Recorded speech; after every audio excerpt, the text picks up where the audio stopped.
Thank you. It's one heck of an honor with the weather being like it is tonight that everybody came out tonight like this, so thank you. And I won't over talk. If you got questions, so obviously feel free to ask, but I don't want to keep you too late to drive back in this mess. And I'm so honored that how far some people have come. We've done so many of these events in the last few months, and to hear people driving from Philadelphia, from Maryland, from coming up from Indiana, it's incredibly humbling to see that type of turnout. And when I was starting writing the book, Greg and Liz came into my life probably more than a year ago, but we started this book 4 or 5 years ago. And at the beginning, it was a somewhat typical sports book of, I played in this game, this happened, that happened, I did this, I did that, we did this, we did that. And it was okay, but it was, even to me, I'd know those stories. It was kind of boring. And I kind of hit a rock, kind of hit a slow spot, and Greg and Liz came into my life and got me going on it. And we kind of went to another level of the book that there's some sports stories in there, but the sports stories aren't in there for just no rhyme or reason. There were life lessons that I've learned so much about playing in sports. Growing up in Northeastern Ohio, a kid, basically in the 1970s, growing up here when we were a steel town, a manufacturing town. Everybody had kind of cool jobs, high-paying jobs in Northeastern Ohio. Well, the mills closed in 78, 79, and things really changed. And that was kind of my first foray into kind of a bump in the road, kind of adversity. Never really thought about your dad not working or your family not being able to have a job, not being able to make the mortgage payment. So I really knew that I was kind of on my own. And that kind of pressure on a high school kid, I'm not sure if that's good or bad. I think in my case, it worked out pretty good. I've seen some other kids where that pressure didn't do them as well. And one of the things that me and Greg go a lot into the book that come up in different chapters and in different stories is the resiliency, the ability not to quit, the ability to handle a negative situation and turn it into a positive situation. I don't think anybody here tonight could really honestly say they've done everything perfect in their life and that everything has gone perfectly in your life, in all of our lives. I feel so blessed to have the majority of things go fantastic for me. I could never have dreamt. Well, I did dream about being quarterback for the Browns, but did I really think it was reality? Did I think I could win a national championship in the Orange Bowl? When you're a little boy, you dream about it, but do you really think it's true? Those type of dreams and those type of aspirations come with lots of bumps in the road and lots of adversity. And if you're not used to getting back up, if you're not used to kind of handling some failure, handling some mistakes, it's going to be really tough to be successful. And I try to preach that, and I probably do preach it, and you shouldn't do that as much as I want to with my kids. And even here, I don't want to preach, I don't want to give a speech. I'd rather talk with you as opposed to at you.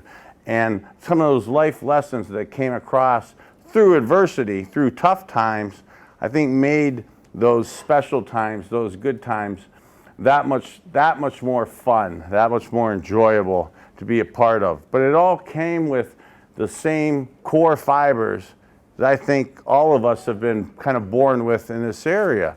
And that's that resiliency, that toughness, that ability to handle adversity, to get back off the ground. One of our favorite, me, Liz, and Greg, one of the kind of the favorite points in the book is, and I'm very proud of this, I also should be probably pretty stupid because of it, but I was never carried off the field. So we talk in the book about 20-some broken bones, or 20-some surgeries, 60-some broken bones, not counting fingers and toes. And I always wanted to come on the field and come off the field on my own. So whenever they try to bring the stretchers out or carry you off the field, especially to the guys that are just tired, that was like a complete no-no to me. I mean, I understand I was probably wrong not using the stretcher, with a broken leg and a broken ankle. That was probably not the smartest thing. And for any kids here, I'd highly recommend do as I say, not as I did, okay? Because there are some things you do pay for in your mid-50s that were caused in your early 20s. But it taught a certain toughness to me. And what I love about football that sometimes I didn't realize when I was younger is it's really cut and dry. It's black and white. And in life, a lot of things aren't that clear, isn't that concise. In football, you either make the play or you don't. You catch it or you don't. You make the tackle or you didn't. You win or you lose. It's real simple. And if you win, you're happy and you did good, maybe. And if you lost, even if you played good, you didn't and you lost, and you're in danger of not being around. And that kind of striving for winning, striving for perfection, planted a seed in me that still resonates today, that I like to do things and do them good. Or why do them? If you don't play to win, if you don't play to do things good, if you don't play to do the best you can, I think you're letting yourself down. And then at the end of the day, maybe some people could BS each other to say they tried hard, but when you look yourself in the mirror, at the end of the day, it's hard to lie, at least for me. It's hard to lie to yourself and to be truthful, to know, did I give enough today? Did I not? Some of my great coaches, Don Shula, Howard Snellenberger, Jimmy Johnson, they used to say, each day, each moment, you get better or you get worse. You never stay the same. So every day is an opportunity to get better, because if you don't get better, by definition, you're getting worse. And that was preached upon me so much, just like in the book. And I'll end with this, because if you want to ask some questions or sign some of the books, I'd be happy to. But I was 18 years old. I come down to the University of Miami. I think I'm cool. All-state quarterback, a lot of records. Think I'm going to be the quarterback for the University of Miami. And then all of a sudden I get there and there's Jim Kelly, Mark Richt, and Vinny Testaverde. So for the non-football fans, that's career death, okay? It's career suicide to compete against those three. And I go to the coach after a couple of days of practice, and Vinny Testaverde, Jim Kelly, they're throwing up 300 pounds. They're squatting 450. Vinny could run like a 4.6, 40. I could run a 4.6. Unfortunately, it's a 25-yard sprint. And I'm looking at the way they throw, and then I'm looking at the way I throw, and probably why I've had 5 surgeries on my right elbow and 4 on my left. But I'm like, I'm not going to be able to play here, and I don't want to be a backup. So I'm thinking I'm going to come back home, transfer, go to some of the other schools I had looked at. Coach Snellenberger and Coach Shula, who happened to be visiting that day, came and said to me, "Yeah, you're right, it doesn't look good for you." I go, that wasn't exactly the motivational speech I wanted. Okay? But he goes, "I give you my word, I'm going to give you a chance. Now, what you do with that chance, that's up to you." But he goes, anything in life that's great, anything that's worth having, that's really special, other people, somebody else wants it. So anything in life that's kind of good, cool, that's great, there's other people that are going to be competing for that. So don't think you're just going to walk into some other situation and it'll be great. And if you run from a challenge, if you run from a task early, like not trying to compete against Jim or Vinny, he goes, you'll probably be a quitter your whole life. And not to get into the Michael J. Fox Back to the Future movies about when he's called a quitter, how he kind of goes crazy in the movie. That's what I look for in good football players and good football coaches, is non-quitters. Because when it's like weather is today, and I hear the Browns last week, some of the guys complaining that it's cold and that the grass is frozen, and I was slipping a little bit. And I think that which is true, okay, that is true. But do you really have the nerve to admit that? I mean, as a football player, your goal is there's no excuses. No excuses and if you want to win and you could, in the heat of battle, justify an excuse, and an excuse causes you to fail, that is a horrible situation to me. And me in between the white lines of a football field was kind of my comfort zone. And me being in that huddle is the one time I was in charge of those other 10 guys. And not that I get off on being in control, but if you're in a position where thou must lead and thou is expected to win, I still think Moses dropped a few commandments. I think there's about a dozen or 13 that thou must do to be successful, to at least be proud of yourself. And if you do your best and you try your best, I've come to find that's been probably one of the biggest keys to my success. Is there any questions? Yeah.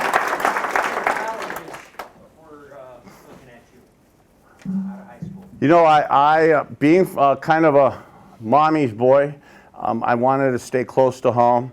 Ohio State came down to sort of recruit me, but said I wasn't the type of quarterback they were looking for.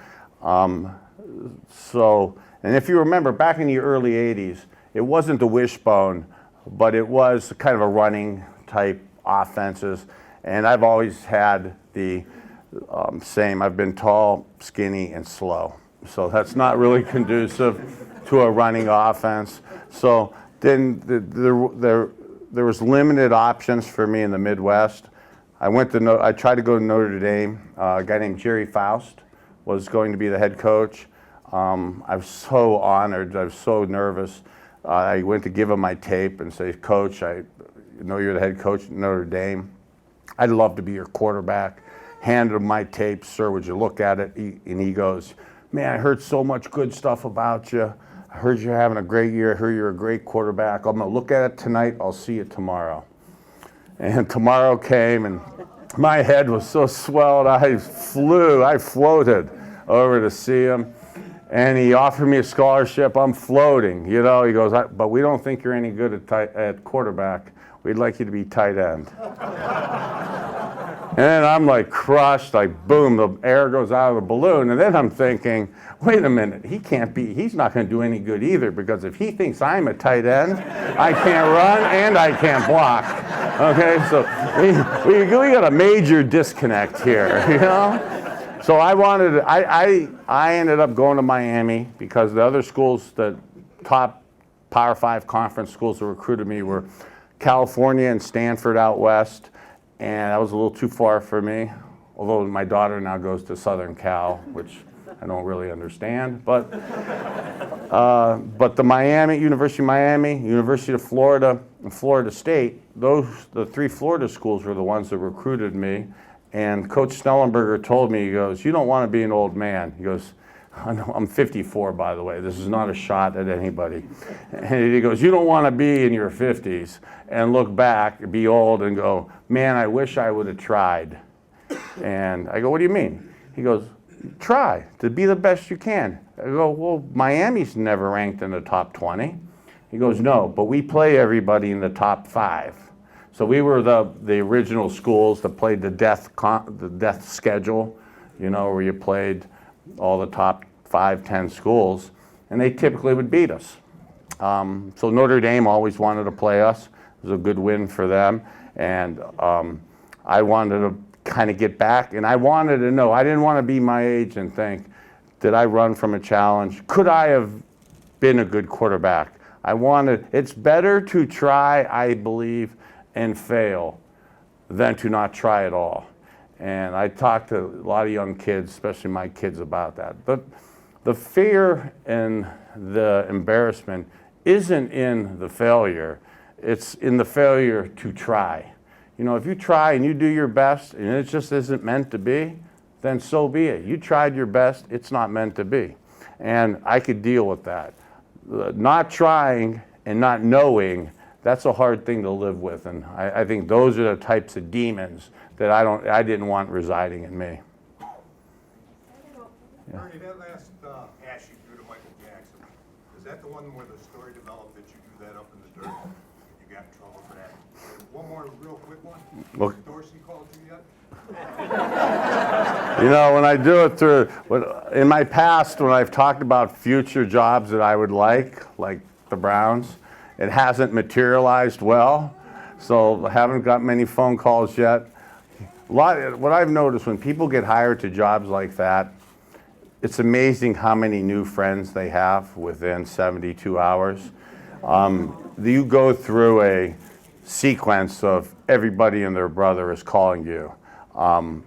If he knows how to get me, if he wants to talk with me about it. But on a light note, in terms of the last play, yes, that was the one to Michael Jackson, and I know, and this is a joke, so please, and it's probably inappropriate, but it's an attempt at humor. The last, with all the sexual harassment and that stuff going on, but if you look at the shirts of the girls today, I'm not saying to look at their chests, but you get to see the last play. That is actually the last play I drew in the dirt. Somebody else could add a win for a touchdown. I don't want to sound cocky to say that, but it did. And I was on a plane to Dallas a day later. Yeah. Hello. Bernie, my name's Chris. Thanks for coming out. And I saw in the book that you'd met Drew Carey. Do you have any stories about hanging out with Drew Carey? Well, I don't know if a lot of your fans of the Rizzo show. Me and Tony are friends, and Mike Polk are.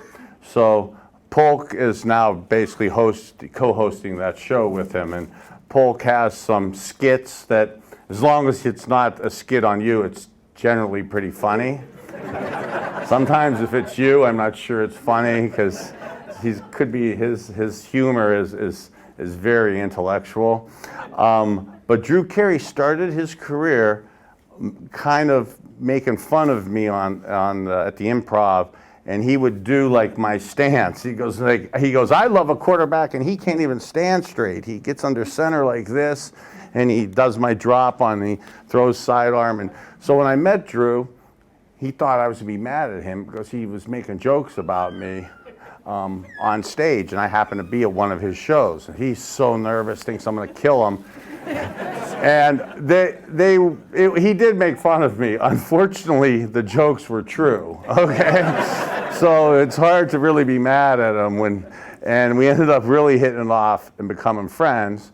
And actually, he's probably gonna do some stuff. He's doing the Price is Right now, and we've kept in touch, and he actually travels with all the Price is Right girls. So he's really hit it well in life, but he's spinning the wheel and coming into the town here over the summer. So we've kept in touch, and he used to put me on his show, the Drew Carey show. I don't know if a lot of you remember that. I am not an actor. You know, I get the opportunity to meet a lot of these cool actors and actresses, but I just don't have that gift, and 8 feet tall, so that doesn't go good in a movie set. But you know, to do the Drew Carey show with with Joe Walsh and Little Richard, and be on a show with them and be on the set with them all day, kind of just goofing around, was a lot of fun. A lot of fun. Thanks. Yeah. Hi. Hello. This is not working. No. I'll tell you what, mine's working. There you go. I got it. There you go. Oh, am I on? You can't shut me up. Well, first of all, Bernie, you're the first athlete that I remember. I was born in '79 and lived here my whole life. I actually went to school with one of Bob Golick's nephews. It went off? Okay. Mm. Oh. Am I on? No. No? Okay. Well, I went to school with one of Bob Golick's nephews, and Bob Golick came to our school once, and he was a huge guy, and it was just a great experience. And you guys gave us a lot of great memories in elementary and middle school growing up. I just wanted to know, what did you think of the Bernie song? How that Okay. It was just, I just love that song. That's the version I remember. Okay. Well, first, and again, in the interest of humor, I see Bob quite a bit, and he's lost quite a bit of weight, and he's still huge. Okay, so you still don't want him on top when he was a great wrestler in town. So you don't want him on top of you trying to pin you from his wrestling days. The Bernie song, and we talk about this in the book. That song, like the OHIOs that they play at the Browns games and at all the Buckeye games, I was so, and a lot of people don't believe me on this, I was so focused, myopically obsessed with winning the games and what I had to do, that still to this day kind of surprises me that I could be in an 80,000 seat stadium, and so I swear I can't hear a word. I don't see a thing, just those 11 guys on defense, or those 10 other guys in my huddle, and the play caller that I'm probably yelling at. But that focus that I was able to have, I didn't really pay attention a lot to the song. But then, as fate and life has it, I got married and I started having kids. And do you remember the old 8-track tapes and that stuff? Well, that's how old the song is. So, my mother and myself, for the sake of ego, we had a few hundred cassettes, 8-tracks laying around. And my kids started putting them in.